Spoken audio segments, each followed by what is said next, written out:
Okay, so to continue our coverage over the Dawn of X era of X-Men comics, we actually pick up with Marauders number 9. Now, with that being said, with Marauders number 9, we actually pick up with Pyro. Now, this moment right here is hilarious because right now you have everyone kind of excited for Pyro. Like him just being around, everybody's like, oh my god, it's Pyro, he's amazing, he's so cool, and it's crazy, right? But then it gets even crazier because then you have Pyro go off the boat that he was on, and then he's confronted by Jean Grey. Now you would think Jean Grey be like her usual quiet self, but this is a Jean Grey who wants Pyro. When I say wants Pyro, I mean she wants to be all over Pyro. And so the opening of this book is kind of like, what is happening? Why is Jean Grey all over Pyro? This is weird. But of course, there is a good reason why this is going down. Now we come to find out none of that was real. Luckily, that was not real because that was messed up for Jean Grey and Pyro. Mainly Jean Grey. But either way, you do have Emma Frost call up Bishop, and she said the reason why she's playing these mind games on Pyro is because when she met with each member of the Marauders to hopefully learn what happened to Kitty Pryde because she died in an earlier issue, when she met up with Pyro and read his mind, she was able to detect a second mind inside his body, and that is the moment she realized Yellow Jacket is in there. And remember, Yellow Jacket is just like Ant-Man. His suit gives him the ability to shrink down in size, and right now he is in a submarine hiding inside the body of Pyro. And so you have Emma Frost tell Bishop that she wants to pull Yellow Jacket out of there to read his mind better, but to also kind of get a better look at the submarine that he is using to hopefully learn more about it and where it came from. And so you have Bishop say, I got an idea how to get him out of there before he tries to escape away from the island.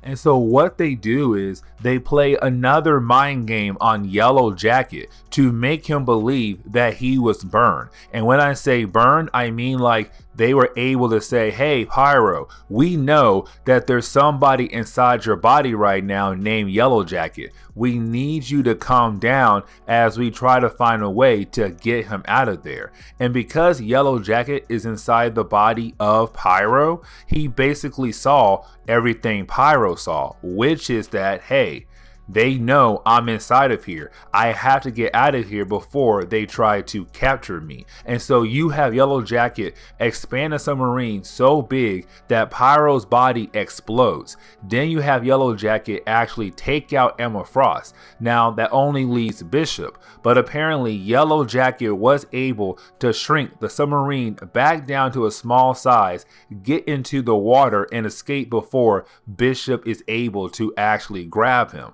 And so right now, Yellow Jacket's thinking that he was able to escape before the Marauders were able to actually capture him. Now, of course, we know that that was just another mind game being done by Emma Frost because she does not want to have Yellow Jacket be on high alert when they do pull him out of the submarine so that she can basically learn more about everything he knows.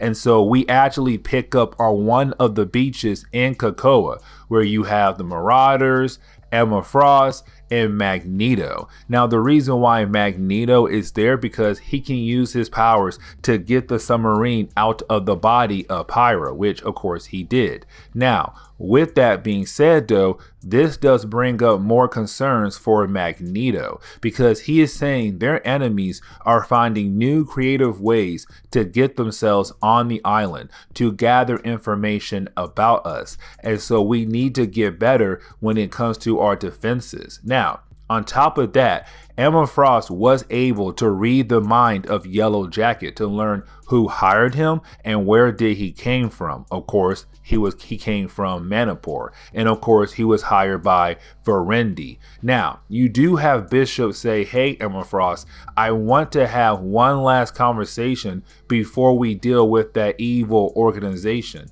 And you have Emma Frost say, "Hold that conversation," because she read his mind. And she says that conversation we need to have when we have the Red Queen around, meaning that Emma Frost is trying to bring back Kitty Pryde. Because remember, when it comes to the Hellfire Club, there are 3 leaders: Sebastian Shaw, Kitty Pryde, and Emma Frost. Sebastian Shaw was hoping to kill off Kitty Pryde because everybody was wondering if she could be brought back to life by the 5, because she was unable to actually access the gates that lead to COPPA.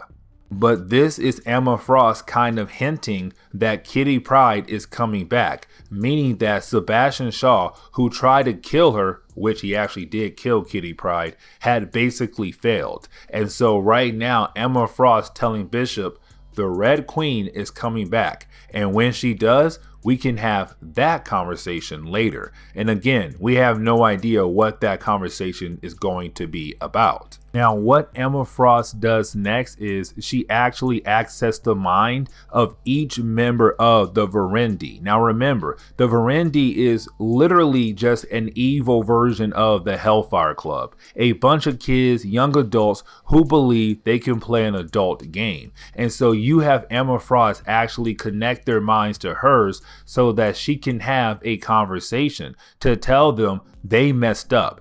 You coming after us, this is only going to be your one and only warning.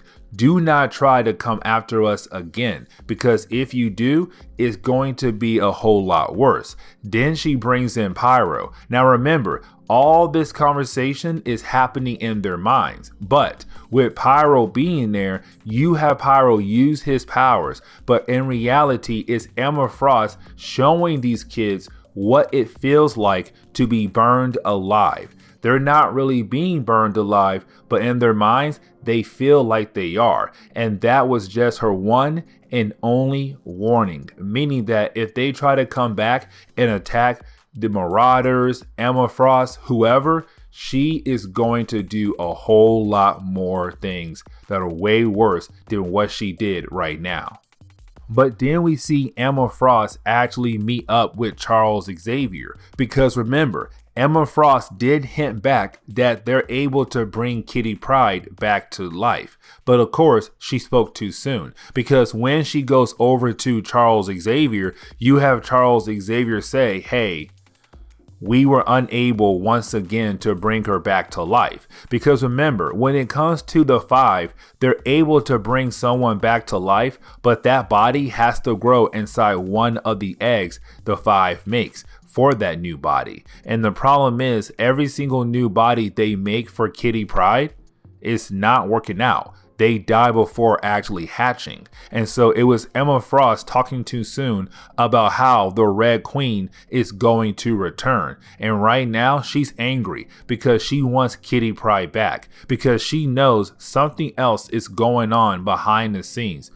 Only problem is, though, she has no proof to prove that something else is going on behind the scenes. Now, to go ahead and wrap up this video, we actually pick up with Lockheed, the pet dragon of Kitty Pryde. Now, this right here is very important, because remember, her pet dragon Lockheed was also being dragged underwater like she was when she died a couple books ago. But we came to find out that he actually lived while she died. And so with that being said, remember, Lockheed was saved by some fishermen in Manipur, but then we see him waking up and flying away. And it's kind of like Marvel saying, don't worry, Kitty Pryde is coming back very soon. And the reason why I say that is because it seems like Lockheed knows that his owner is about to come back to life once again. But this is where we are going to end today's comic book video. So please leave me a like down below and subscribe. Also, if you have any suggestions on books I should read, well, please let me know in the comments below, because you never know, your suggestion could be a future video down the road. But later guys, see y'all.